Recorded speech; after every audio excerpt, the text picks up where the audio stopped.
There is a lot of whataboutism in the book, Nigel. You seem to justify... What's wrong with whataboutism? What is wrong with whataboutism? Yeah. Well, I'll give you an example.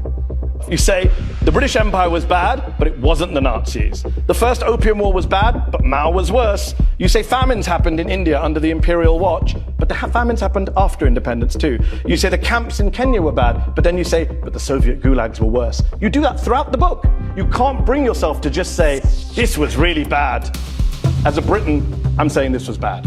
There's a significant difference between empires of incorporation, which included empires such as the Ottoman, the Chinese, the Mughal, and European empires of extraction, which were effectively the British, the French, and the Dutch.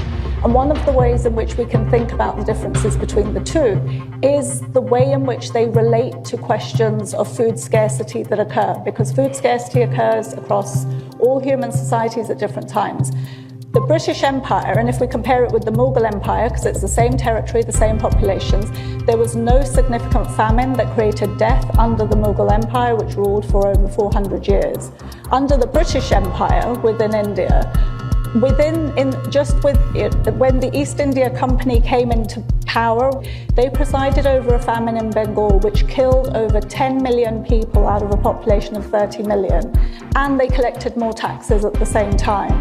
There had never been a famine under Mughal rule within Bengal, and the next time there was a significant famine in Bengal was when the British government were directly in control during the Second World War, where 3 million died.